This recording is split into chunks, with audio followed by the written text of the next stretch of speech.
Today we're going to talk about how some federal district judges are overstepping their constitutional boundaries just to target President Trump.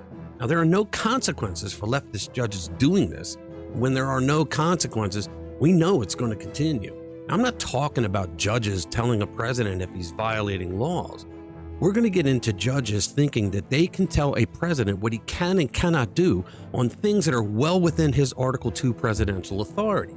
They did it in his first term, and there need to be consequences set up now to stop them, because a president shouldn't have to listen to over 300 district judges around the country who are hell-bent on causing death by 1,000 cuts of lawfare so that he can't govern.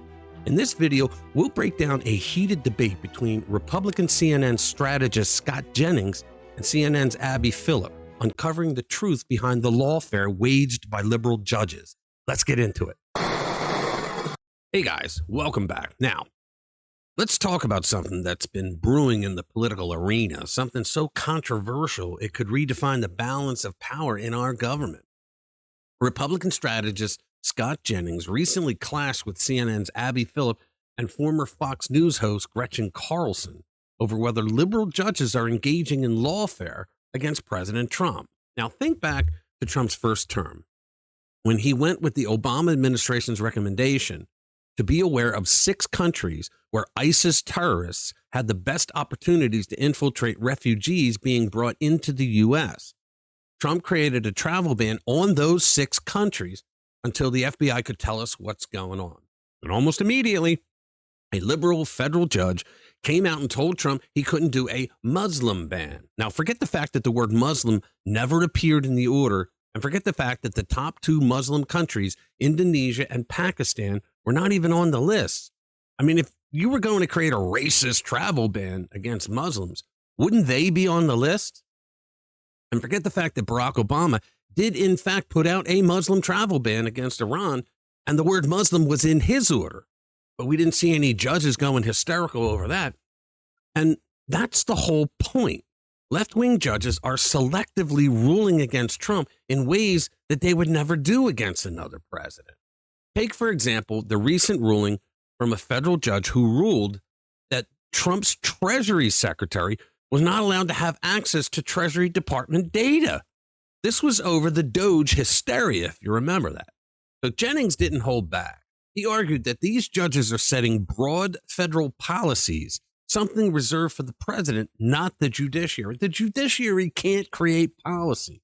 And he got blowback from most, but not everyone at the roundtable. Give it a watch. But we do know that judges do get to say whether the executive is complying with the law or not. That's been the case for decades, hundreds of years. Well, I think there's a difference between saying whether you're complying with the law, and then you have these individual district court judges setting effectively broad federal policy that is specifically reserved for the president of the United States. I think we do have a constitutional crisis. Yep. And it's being caused by these judges. They're not here what to are you tell us talking about? they're not here to tell us how to spend the money. They're not here to set broad federal policy. That is the president's job as elected by the people. These judges are supposed to be settling discrete, specific matters, Yes. not policy setting. I think Vance is right. I think Trump has a point.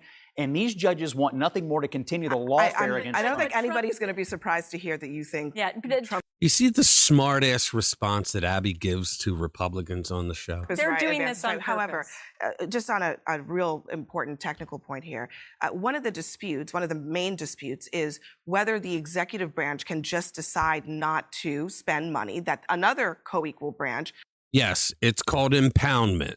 Impoundment means that a president does not have to spend all of the money or really any of the money. If Congress appropriates money for a specific action, the president can either spend it or not spend it.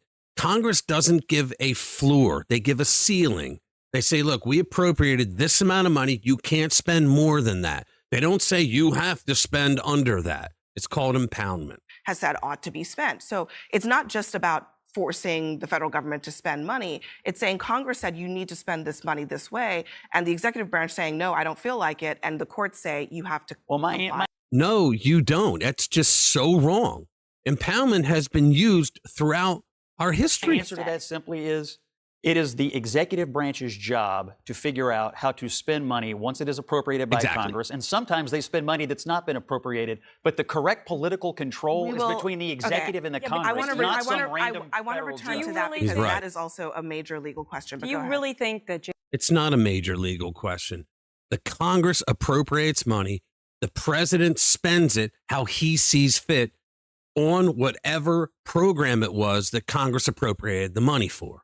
J.D. Vance's tweet is only about these district judges. I think this is a slippery slope because they're going to move on to what the next ruling is. They're setting the stage so that they can say that the executive branch has control now over the judicial branch.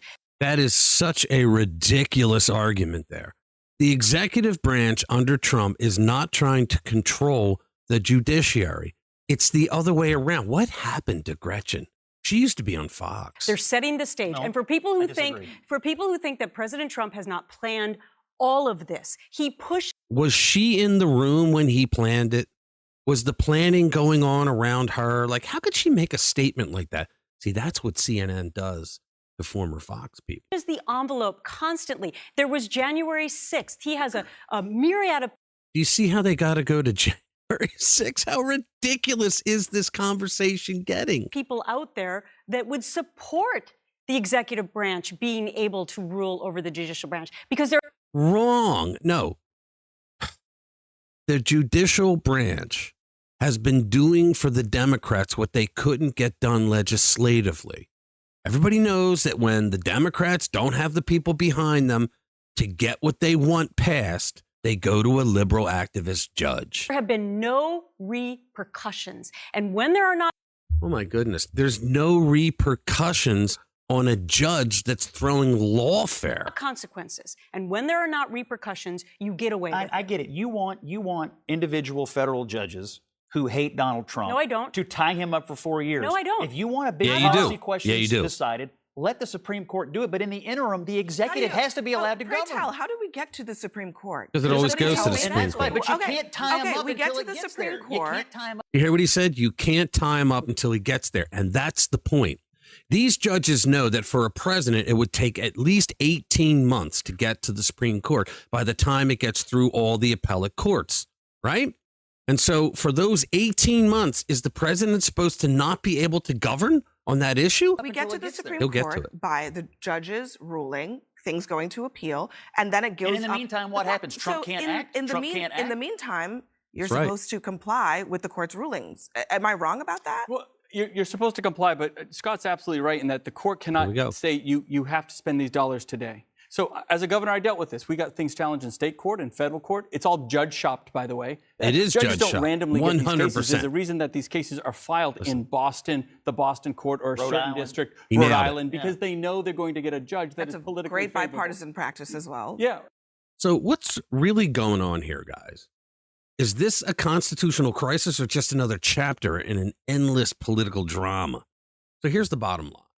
What we're witnessing isn't just judicial overreach. It's an outright power grab by the left, using activist judges as weapons to sabotage Trump and silence the will of the people. Remember, on November 5th, the Democrats lost everything. They lost the White House. They lost the House. They lost the Senate. They lost the popular vote, something that they used as a weapon over the years as if it means anything. They have no power for at least 2 years. And so they called on their favorite leftist judges to come up the works to stop Trump from executing his agenda, which he was duly elected to do. These people don't care about democracy. They don't care about the Constitution. These judges only care about control. But here's the good news. They wouldn't be fighting this hard if they weren't afraid of Trump winning, afraid of you waking up to their corruption, afraid of losing the grip they've had on Washington, D.C. and the government for decades. The left can rig courts, twist laws, and manipulate the media all they want. But at the end of the day, the power still belongs to the American people. If we stay informed, if we stay engaged, and if we stand together, we will take the country back. And it's about time the Democrats learn that. All right, thank you for watching. Hit that notification bell if you want to be kept up to date with the latest political controversies and conservative insights. I'll see you in the next one. Spread the word. Too many secrets, too many cause we're sick to cover-ups. We're sick of the cover-ups, want the truth and nothing more.